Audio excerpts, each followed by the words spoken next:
It's more challenging than ever to meet the demands of competing priorities that work throws our way. From emails to reports and project proposals, we need help to get it all done. Grammarly is the essential AI communication assistant that boosts your productivity at work so you can get more of what you need done faster, no matter what or where you're writing. Grammarly sets the standard for responsible AI and equips you with the best tools to do your job, like AI-powered features that help you write and edit quickly everywhere you write, or tone features that help you communicate more confidently. Just a few clicks can tailor your tone and writing so you come across exactly as you intend. No wonder 93% of professionals report that Grammarly helps them get more work done. Let Grammarly take the busy work off your plate so you can focus on high-impact work. Download Grammarly for free at grammarly.com/podcast. That's grammarly.com/podcast. Empire.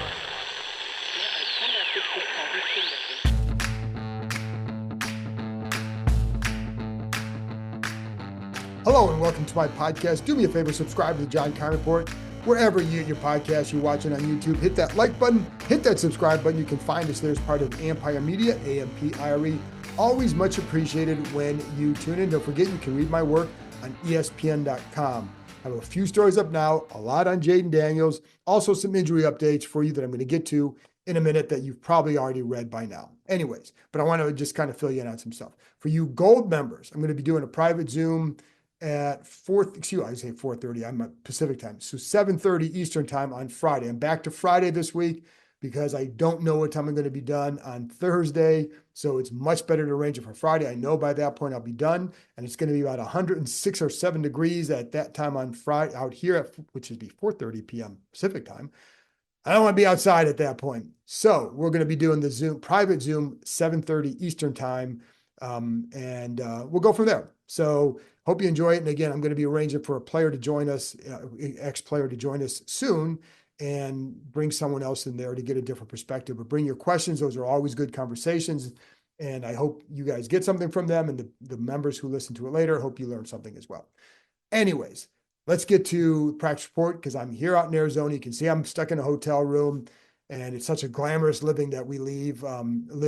And so here we go for the practice report. So you already probably know that Austin Ekeler is not going to play in Sunday's game. He's been ruled out with the concussion. What we knew on Tuesday is that he was going to stay in Virginia. Well, once you're back there and like they're out here, you're not sending him out there. So he's been ruled out.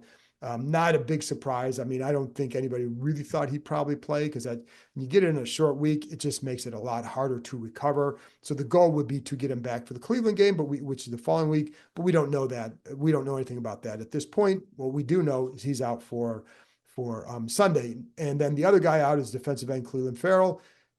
Dan Quinn ruled him out. He's got the knee issue. Now, I did ask Quinn, is this something that is going to necessitate a longer time? They really seem to be confident that he would be back for the Cleveland game. So in his place, and I'll get to Eckler's replacement in a minute, but in his place, they're going to run a few guys, right? They had Dante Fowler in there. They had Andre Jones in there. You had Javonte Jean-Baptiste in there. You had Jamin Davis in there at times. I mean, he's out there. Some of those guys are part of the rotation anyways, obviously, but you can fill in with different ways. They also would put John Allen or Deron Payne at end too and have a three tackle alignment at times with Johnny Newton in there too. So there are ways you can kind of compensate. Farrell's did a nice job. He's a run stopper guy. He obviously has a couple sacks, but he's really a run stopper. And it's a group that just the defense hasn't played well. So anybody you miss is going to be something. But I'm curious to see how a guy like Jean-Baptiste progresses. Andre Jones had a couple plays the other day that were pretty good. And so we'll see. Now, as far as Ekeler goes, they're losing something when they don't have him. And I mean, what he has shown is that he can still play. And he can also help you in multiple ways. As Dan Quinn said, he's really good at taking those 5 and 6 yard passes and turning them into 20-yard gains. And it's not like it's some big strike down the field, but 20 yards is 20 yards. And it's funny because when you watch him, and I talked about this after the first game and just watching how when he catches the ball, how he turns upfield and just why is a guy like that explosive? And it's the way he gets his body turned around. So it's almost like, I think I told you, like a drop step in basketball. So you just turn and you get upfield. Well, you watch other backs, they don't always do that. This is something he does very well, but it leads to all those extra yards. So, and then also the kick returns, like he does a really good job there. And it's funny because with some of those returns, whether it's on kickoff, especially on kickoffs, that, and I was talking to some guys here about this, that even in practice, when they're trying to cover my kickoffs, they'd sometimes lose them because Eckler is small. Like I don't know, he's probably closer to 5'6", 5'7", than whatever he's listed. I'm not even sure what he's listed at, but he's not a big guy. So you can lose him behind those lines, and that gives him an advantage. That it's harder to see him sometimes. And he's really quick with his cuts. So that combination is something that they will miss. So how do you replace him? Well, they have Jeremy McNichols. We saw what he did on that touchdown pass to Terry McLaurin, picking up the blitzing linebacker. I mean, that was as good a block as you're going to see, especially given the situation that it transpired in. So he'll be one of the guys. You can always call up Chris Rodriguez. They know that Brian Robinson can do more than just run the ball, but it's good to give guys a break. So, but they can throw the ball to Robinson as well. The hard part, though, is the way they were using Eckler and Robinson together. That was a really good combination. Even if it's only like 7 to 10 times a game, it's a good combination for those 7 to 10 times. And you would see guys multiple times when they use those two guys together, you would see how they could fool the defense with that by sending Eckler in motion, by just the action of the play after the snap. They really took advantage of the defense not sure who's going to get the ball and where. They can both do things out of the backfield. And so I think that's something that you're going to miss, that versatility. You can put another guy out there. It doesn't mean the defense is going to respond the same way. So I'll be curious to see how they handle that, but that's what they can do there. But again, you're talking about needing a couple guys to replace an Eckler because of what he also does in the return game as well. So also today, on Wednesday, Jayden Daniels was named the NFC Offensive Player of the Week. That's the first time someone from this organization has been honored since Adrian Peterson 2018, and the first quarterback since Kirk Cousins in 2017. So a pretty big honor for a guy who just a couple weeks ago was named the offensive rookie of the week. So just continues to do what I think everybody had hoped he would do. He's doing it. Is he doing it quicker? I guess. But, I would say this as someone who's covered him from the start in the spring and through the summer, I'm not surprised that he's off to a good start because it's just kind of who he is. And you didn't see the struggles, and you saw a certain series where it wasn't as good, or it wasn't as good, maybe a day, but you didn't see a prolonged struggle ever with him. And so that's why it's not a surprise he's off to a good start. And there's still a lot more they can do. I mean, he has 2 touchdown passes. That's going to probably get better. But the key is too that he's not turning it over. That's why this team is 2-1 because of what they've done offensively, but they're not turning it over. Now you're not forcing turnovers, but you're not turning it over. And with a rookie quarterback to be in that situation, pretty damn good. So I reiterate this, that all the talk about McLaurin has to get the ball more. What didn't he do? He didn't force it to him, and that's maturity. So you've heard me talk about this. I don't want to harp on that too much, but I do think that that's something that stands out. So we're talking today, and obviously we're out here in Arizona. We're back where he played college ball.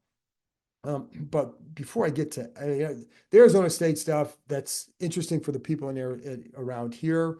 I'm gotta believe it's a little bit odd for him to be back on campus, because he did transfer and there were some people here who weren't happy, but he was a guy that fans loved when he was here, and it's easy to see why. I mean, the playing ability, the personality and all that. So I'm sure it's a little bit odd for him to be here, but a lot of what we're talking about is just what's going on here with Washington. And it's funny because we asked, Bobby Wagner was talking about Daniels and just how he responded to that game Monday night. And he comes into the facility today out here and he's like, he clearly, had his head down going to work already. Like he saw him, you see him in the playbook or whatever you're doing, but he's working. And so you turn that page. And the one thing that Daniels said a couple of times is that it was just another game. In other words, yes, a lot of good things happened in that game, but it's only one game. So you build and you build and you build. And now he's had three pretty,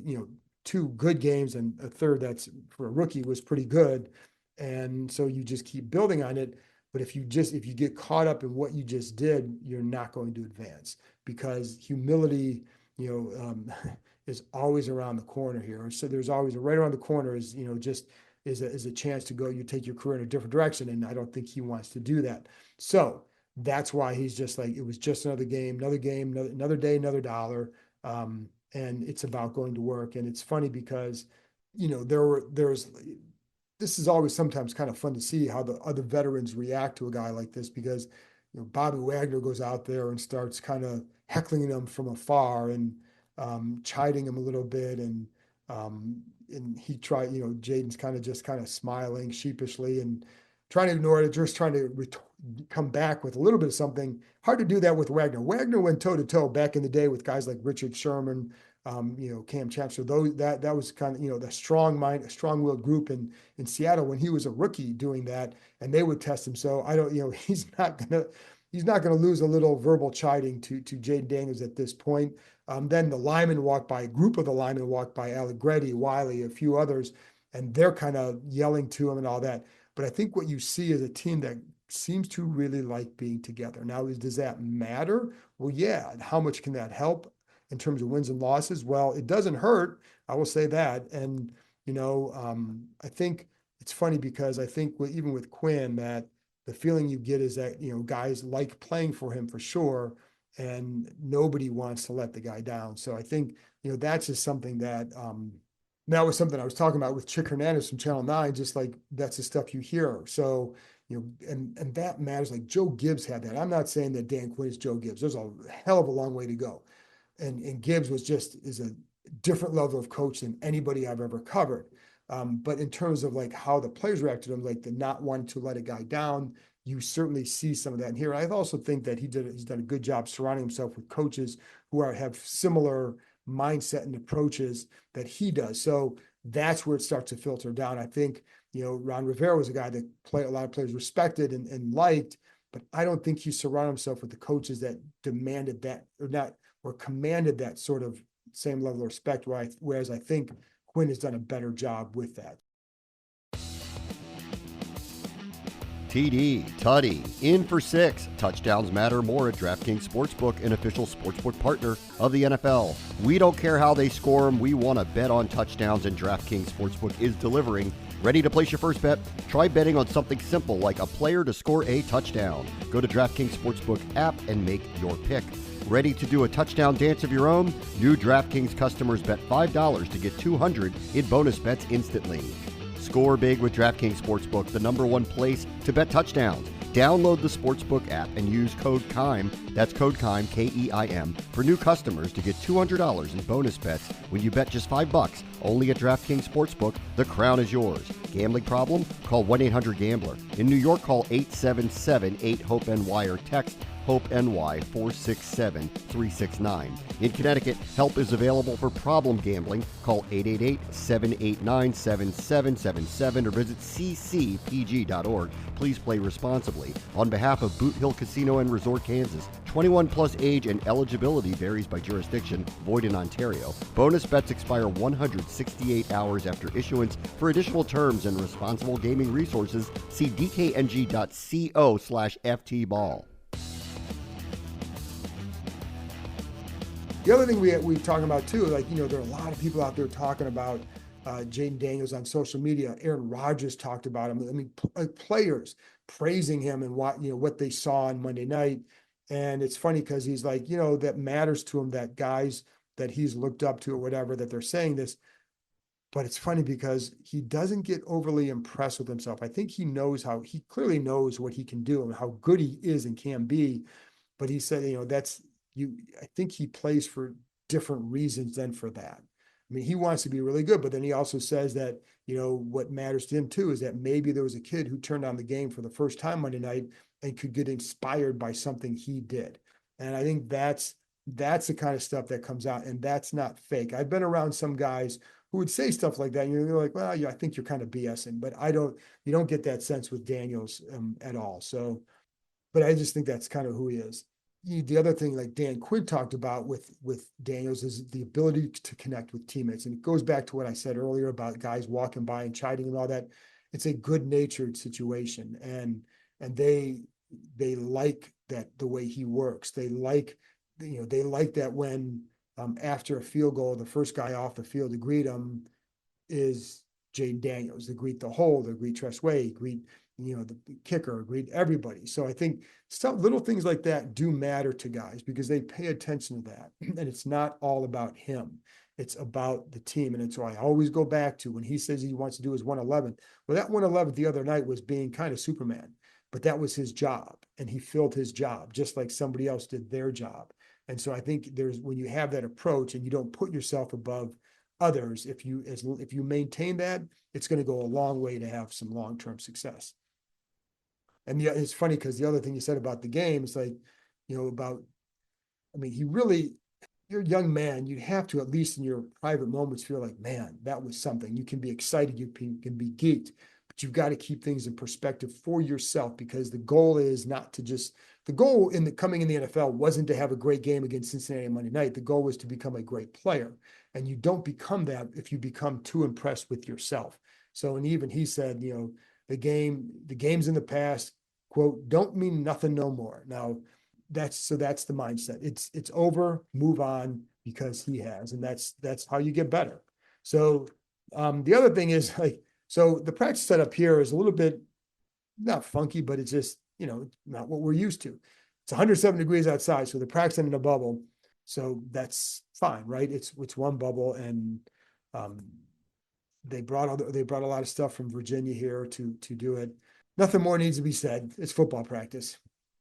But what I think it also speaks to, though, is the new era with owner Josh Harris, because we know that he spent a lot of money. Coming out here for the week is not cheap, because you're housing how many players? Like there's 70 players or so, and then you have all the coaches and the staffers and all that. It's a big expense. And I don't know that it happens in the previous ownership, because it never did happen. This was a unique situation, but it does seem like something that was done to help the players, first of all, recover. You don't have to fly back and then fly back out 3 days later. So, but I think it does cost some money, and Josh Harris ponied it up. Hey, it's Bram Weinstein here, voice of the Commanders, and of course, frequent guest of this podcast, The John Keim Report. I wanted to let you all know that my show, which airs at 11 a.m. to 12 p.m. on ESPN 630, is now exclusively produced by Empire Media, my company, and it's going to be distributed through our network. So I'm asking you, please, if you subscribe to this show and love this show, give mine a try as well. Subscribe to The Bram Weinstein Show wherever you get your podcasts. And many of the shows and many of the elements that are in the show will be available on the Empire Media YouTube channel. We're going to talk a ton of Commanders and other DC sports. Check it out. So we also talked to Mike Sainristil too. And one thing to know, first of all, he played a lot of the outside corner the other night. And we saw the touchdown pass a lot to Ja'Marr Chase. But he did come back and he still makes plays. I think part of the thing they like about it, well, I know the thing, we've talked about this, but they love the kind of competitor he is. And you see that, and I said this back in training camp, he's not going to be an outside corner here. When this is all said and done, whether it's this year, next year, or whatever, Dan Quinn tends to get big corners.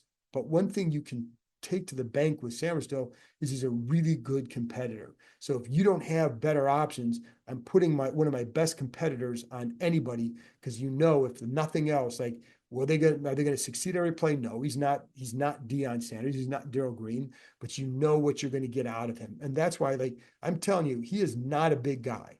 And sometimes I watch him, he's playing inside, and when he goes in the slot, you're inside and you're going up against, you're basically like a line, almost like a linebacker at times.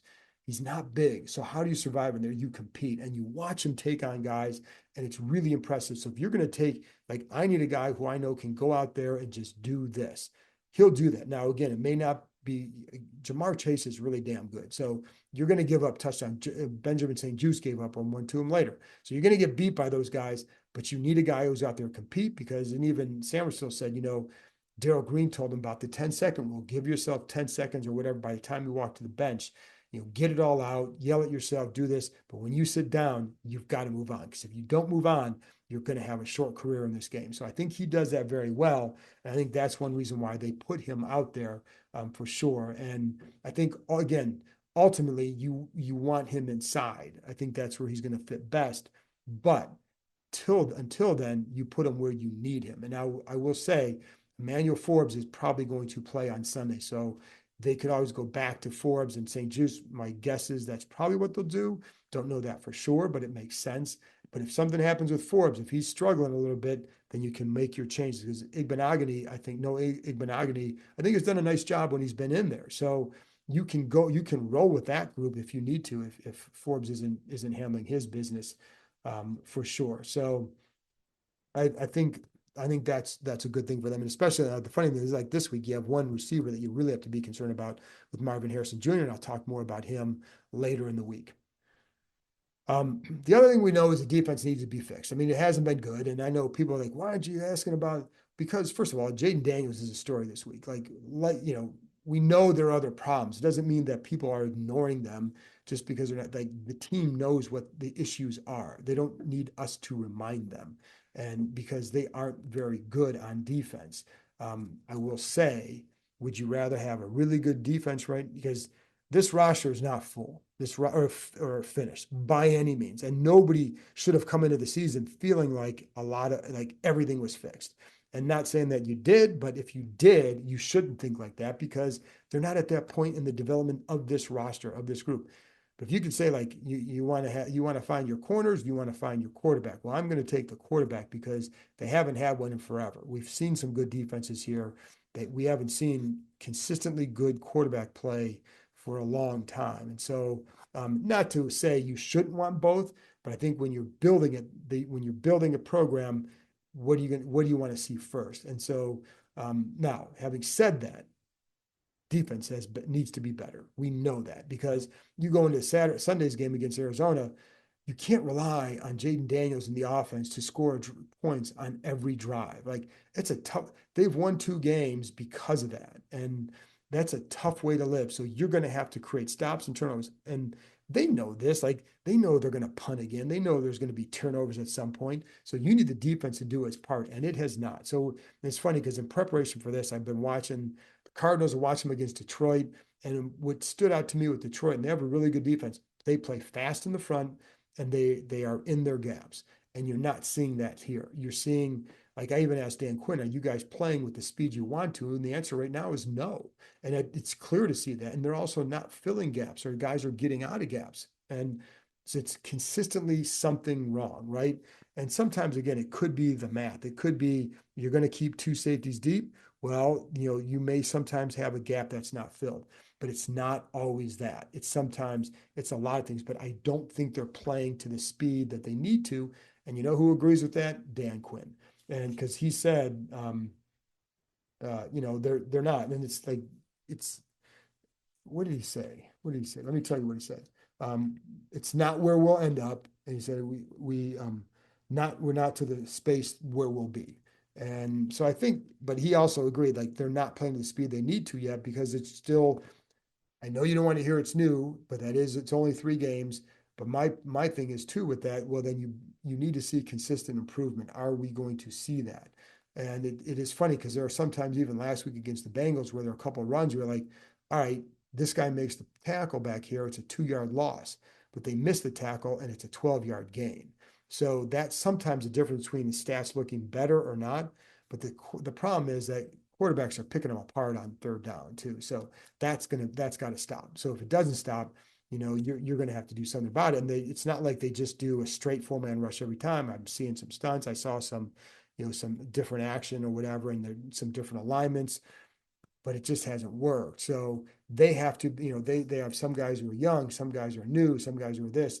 It's got to be better. And so but don't worry, like it is something they know, and it is something that is obvious. But I think for right now, You need to get better. That's all there is to it. But right now, though, I do think that there's so much focus on Jayden Daniels because of the importance of that position, obviously. But it doesn't mean that people are ignoring the other stuff.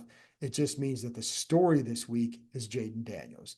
And when you're out, like, for example, we're out at a press conference, we only get 2 questions. And just because someone else asked 2 questions about Jayden Daniels, it may mean that, like, well, that's fine. But for my story, I need this angle or this quote. We don't all write the same angle on a story. So what someone else needs may be complementary to what I need, but I may still need more to flesh out something else. So that's why I say the story this week is Daniels. It doesn't mean that people think like, oh, the defense is great. No, they're not. We know that. But I'm writing to my story as are other people. Cliff Kingsbury coming back to Arizona, that's also a story. So I think there's a lot of things that you have to look at that. But the story on the defense is not playing fast, getting out of gaps, and sometimes that's discipline, etc.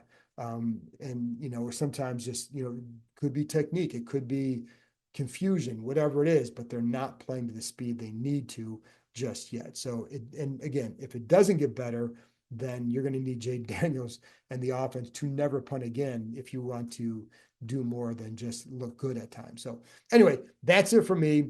A reminder, I will be back on Friday morning with another episode. I'm hoping to get up a special guest for that, but I also will have ESPN's Josh Weinfuss to talk about the Cardinals' Kyler Murray, his take on Cliff Kingsbury, and then see if he remembers Jayden Daniels at Arizona State since he's based out here and what his return here means and what the perception of him is around here. But a lot, again, Kingsbury, I'm curious, like the offense that he ran there. And I had Josh on in the offseason when Kingsbury was hired, but I am curious to always get his input or his opinion on all of this. So, and I'll also do my 5 things this weekend as well. So anyway, that's it for me. You Gold members, 7:30 Eastern time on Friday. And I'll be back with another episode on Friday for everybody else. We'll talk to you next time.